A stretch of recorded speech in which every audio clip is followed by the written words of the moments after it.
Hello everyone, welcome back to home tutor. आज की video में हम अध्ययन करेंगे कक्षा 7 के संस्कृत विषय के चतुर्थ पाठ का। इसका नाम है हास्य बाल कवि सम्मेलनम। तो इस पाठ को हम पढ़ेंगे, इसके अर्थ को समझेंगे। वीडियो को ध्यान से देखिएगा और अगर आपको ये वीडियो हेल्पफुल लगे तो प्लीज़ इसे लाइक और शेयर भी ज़रूर कर दीजिएगा। साथ में चैनल पर नए आए हैं, पहली बार वीडियो देख रहे हैं और आपको वीडियो अच्छी लगे तो चैनल को सब्सक्राइब भी कर लें। तो चलिए शुरू करते हैं चतुर्थ पाठ हास्य बाल कवि सम्मेलनम। विविध वेशभूषाधारिणः चत्वारः बालकवयः मंचस्य उपरि उपविष्टाः सन्ति। विविध यानी कि विभिन्न प्रकार के, वेशभूषा धारणा का अर्थ है विभिन्न प्रकार के वेशभूषा को धारण करके। हमारे भारत में अलग अलग स्टेट हैं और वहाँ की वेशभूषा यानी कि पहनावा अलग अलग है। तो यहाँ पर वेशभूषा कहने का वही अर्थ है, वेशभूषा यानी कि पहनावा। तो वेशभूषा को धारण करके चत्वारः यानी कि 4 बालकवयः, बाल कवि, कवया है यहाँ पर यानी कि एक से ज़्यादा कवि हैं, 4 कवि हैं, इसलिए यहाँ पर बहुवचन का प्रयोग किया गया है।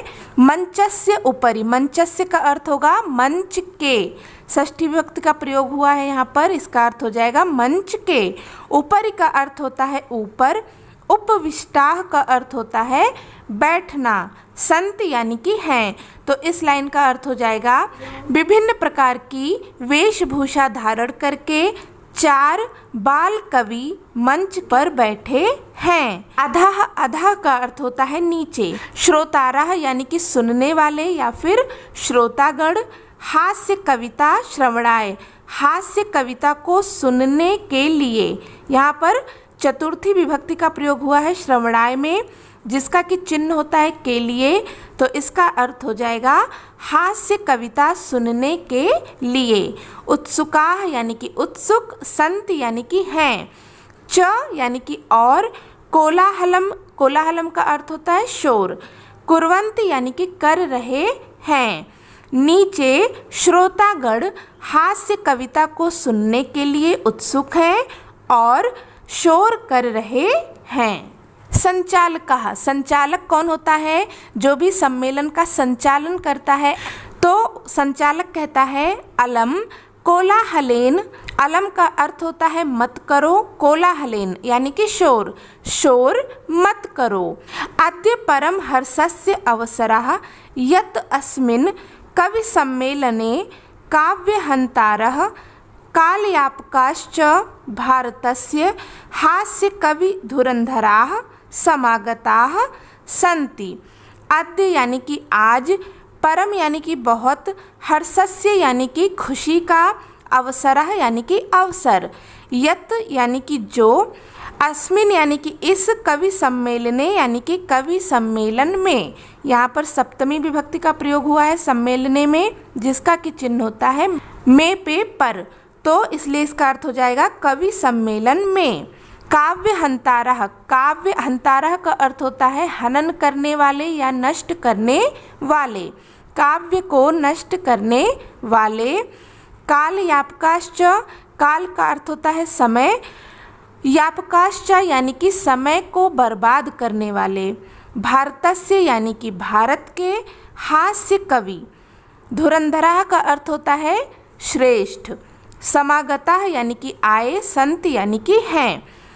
संचालक क्या कहते हैं कि शोर मत करो। आज बहुत खुशी का अवसर है कि इस कवि सम्मेलन में काव्य को नष्ट करने वाले और समय को बर्बाद करने वाले भारत के श्रेष्ठ हास्य कवि आए हैं। एहि करतल ध्वनिना वयम एतेषां स्वागतम कुर्मः।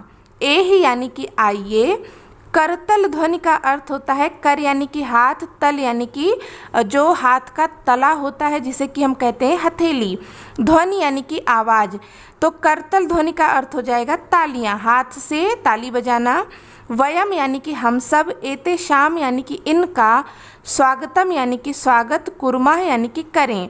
आइए तालियों के साथ या ताली बजाकर हम सब इनका स्वागत करें।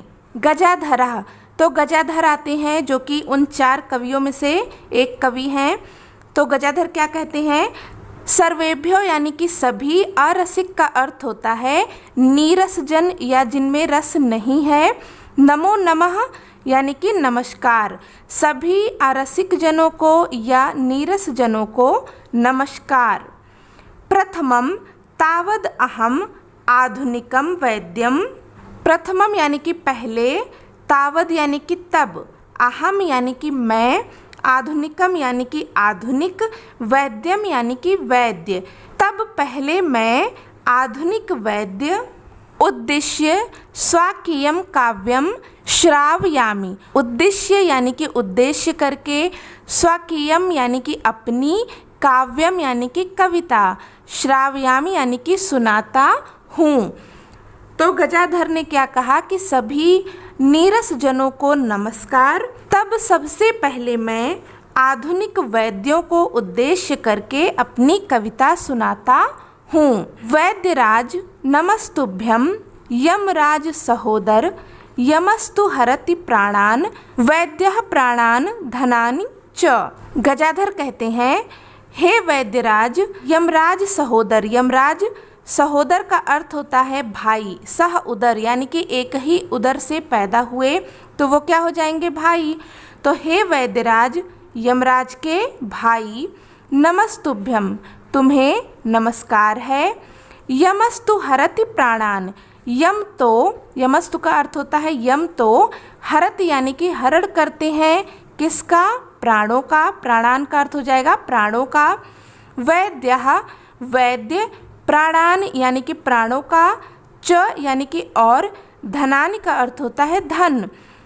हे वैद्यराज, यमराज के भाई, तुम्हें नमस्कार है। यम तो प्राणों का हरण करते हैं, लेकिन वैद्य प्राण और धन दोनों का हरण करते हैं।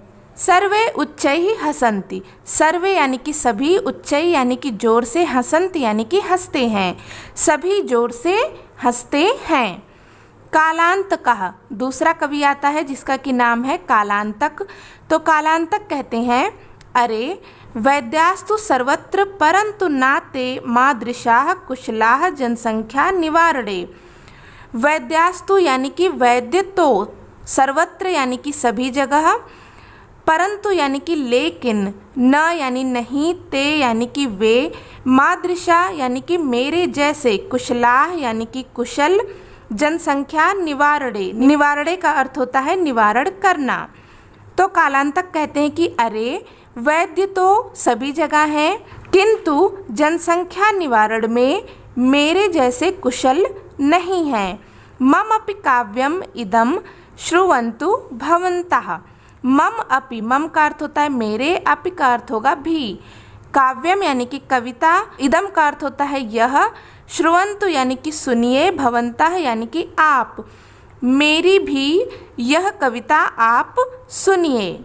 चिताम प्रज्वलिताम दृष्ट्वा वैद्यो विस्मय आगतः, न अहम गतो न मे भ्राता, कस्य इदम हस्तलाघवम। चिताम यानी कि चिता, प्रज्वलिताम यानी कि जलती हुई, दृष्टवा यानी कि देखकर, वैद्यो यानी कि वैद्य, विस्मय का अर्थ होता है आश्चर्य, आगता यानी कि हो गया। ना अहम, ना यानी कि नहीं, अहम का अर्थ होता है मैं, गतो यानी कि गया, ना का अर्थ होता है नहीं, मैं भ्राता यानी कि मेरा भाई, कस्य इदम, कस्य यानी किसका, इदम यानी कि यह, हस्तलाघवम का अर्थ होता है हाथ की सफाई। जलती हुई चिता को देखकर वैद्य आश्चर्यचकित हो गया कि ना तो मैं गया ना मेरा भाई, तो फिर यह किसके हाथ की सफाई है। सर्वे पुनः हसन्ति, सर्वे यानी कि सभी, पुनः यानी कि फिर से, हसन्ति यानी कि हंसने लगे, सभी फिर से हंसने लगे। तुंदिलाह, तुंदिलाह कौन है, जो तीसरा कवि है उसका नाम है तुंदिलाह। तुंदस्य उपरि हस्तम आवर्तयन, तुंदस्य का अर्थ होता है तोंद, उपरि यानी कि ऊपर, हस्तम यानी कि हाथ, आवर्तयन का अर्थ होता है फेरना। तो तुंदिल क्या करते हैं, अपनी तोंद के ऊपर हाथ फेरते हुए कहते हैं, क्या कहते हैं, तुंदिलो अहम भो, हे या अरे मैं तुंदिल हूँ, मम अपि इदम काव्यम श्रूयताम जीवने धार्यताम च। मम अपि, मम यानी कि मेरे, अपि यानी कि भी, इदम यानी कि यह, काव्यम यानी कि कविता, श्रूयताम यानी कि सुने, जीवने यानी कि जीवन में, यहाँ पर भी सप्तमी विभक्ति का प्रयोग किया गया है तो इसका अर्थ हो जाएगा जीवन में, धार्यताम यानी कि धारण करें, चा यानी कि और। तो तुंदिल अपने तोंद के ऊपर हाथ फेरते हुए कहते हैं कि मैं तुंदिल हूँ, मेरे भी इस काव्य को सुने और जीवन में धारण करें। परा अन्नम प्राप्य दुर्बुद्धे माँ शरीरे दयाम कुरु, परा अन्नम दुर्लभम लोके शरीराणि पुनः पुनः। परा अन्नम यानी कि पराया या दूसरों का अन्न, प्राप्य यानी कि प्राप्त करके, दुर्बुद्धे का अर्थ होता है मूर्ख, माँ शरीरे यानी कि शरीर पर, दयाम यानी कि दया, कुरु यानी कि करना, दुर्लभम यानी कि दुर्लभ या जो चीज़ें बड़ी मुश्किल से मिलती हैं उसे हम कहते हैं दुर्लभ, लोके यानी कि संसार में, शरीराणि यानी कि शरीर, पुनः पुनः यानी कि दोबारा या बार बार।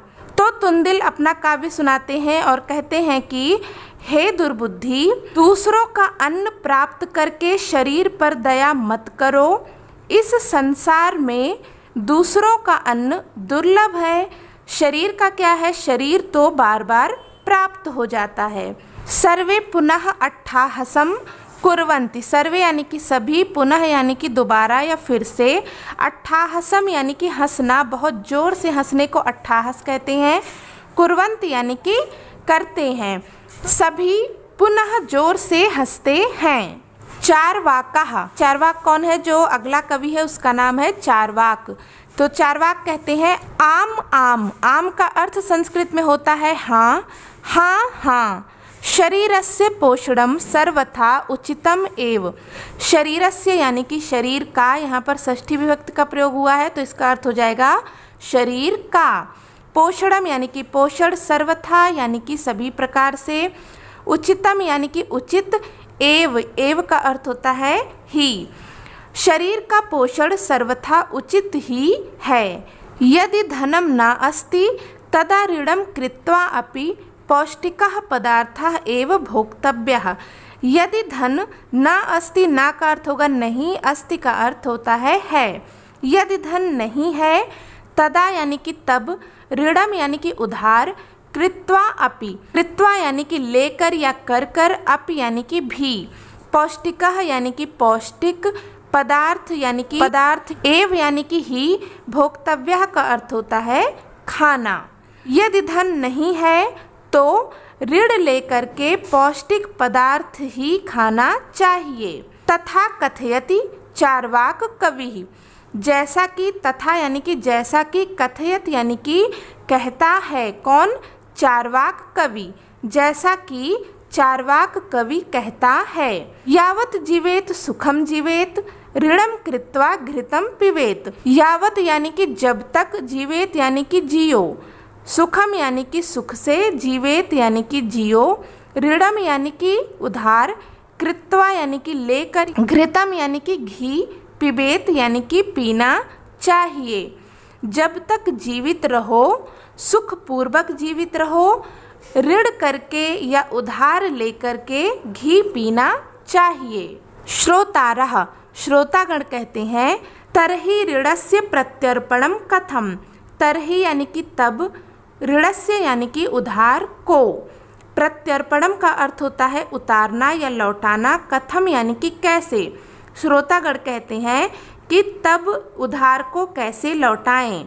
चारवाकः, चारवाक कहते हैं श्रूयताम मम अवशिष्टम काव्यम, श्रूयताम यानी कि सुनिए, मम यानी कि मेरे, अवशिष्ट का अर्थ होता है बचे हुए, काव्यम यानी कि कविता को, मेरी बची हुई कविता को सुनिए। घृतम पीत्वा श्रमम कृत्वा ऋणम प्रत्यर्पेत जनः, घृतम यानी कि घी, पीत्वा यानी कि पीकर, श्रमम यानी कि श्रम या परिश्रम, कृत्वा यानी कि करके, ऋणम यानी कि उधार, प्रत्यर्पित यानी कि चुकाना या लौटाना, जनः यानी कि लोग, लोगों को घी पी करके और परिश्रम करके ऋण को लौटाना चाहिए। काव्य पाठ श्रवणेन उत्प्रेरितः एकः बालको अपि आशु कवितां रचयति, हासपूर्वकं च श्रावयति। काव्य पाठ श्रवणेन, काव्य पाठ यानी कि कविता का पाठ, श्रवणेन यानी कि सुनकर, उत्प्रेरित का अर्थ होता है प्रेरित होना, एकः यानी कि एक, बालको अपि, बालक यानी कि बालक, अपि यानी कि भी। आशु कविता का अर्थ होता है ऐसी कविता जिसकी रचना तुरंत की जाए। रचयत यानी कि रचना की, हासपूर्वक यानी कि हास्यपूर्वक, च यानी कि और, श्राव्यत यानी कि सुनाता है। काव्य पाठ से प्रेरित हुआ एक बालक भी शीघ्र कविता की रचना करता है और हास्यपूर्वक सुनाता है। बालकः, बालक कहता है, श्रूयताम, श्रूयताम भो मम अपि काव्यम। श्रूयताम यानी कि सुनिए, भो यानी कि अरे, मम यानी कि मेरे, अप यानी कि भी, काव्यम यानी कि कविता को सुनिए, अरे मेरी कविता को भी सुनिए। गजाधरम कविम च एव तुंदिलम भोज्यलोलुपम कालांतकम तथा वैद्यम चार्वाकम च नमाम्यहम्। कविम गजाधरम, कवि गजाधर को, च एव और, तुंदिलम यानी कि तुंदिल को, भोज्य लोलुपम का अर्थ होता है खाने का लोभी, कालांतकम यानी कि कालांतक को, तथा यानी कि और, वैद्यम यानी वैद्य को, चार्वाकम यानी कि चार्वाक को, च यानी कि और, नमाम्यहम् यानी कि नमस्कार करता हूँ। कवि गजाधर को और खाने के लोभी तुंदिल को, कालांतक को, वैद्य को और चार्वाक कवि को मैं नमस्कार करता हूँ। काव्यम श्रावित्वा हा हा हा इति कृत्वा हसति, अन्ये च अपि हसन्ति, सर्वे गृहं गच्छन्ति। काव्यम यानी कि काव्य, श्रावित्वा यानी कि सुनाकर, हा इति कृत्वा, हा इति यानी कि इस प्रकार, कृत्वा यानी करके, हसत यानी कि हंसता है। काव्य को सुनाकर हा इस प्रकार करके हंसता है। अन्य यानी कि दूसरे, च यानी कि और, अप यानी कि भी, हसंत यानी कि हंसते हैं, दूसरे लोग भी हंसते हैं। सर्वे गृहम गच्छन्ति, सर्वे यानी कि सभी, गृहम यानी कि घर, गच्छन्ति यानी कि जाते हैं, सभी घर जाते हैं। तो इस प्रकार से आज हमने चतुर्थ पाठ हास्य बाल कवि सम्मेलन का अध्ययन किया। आई होप कि आपको इस पाठ का अर्थ अच्छे से समझ में आ गया होगा।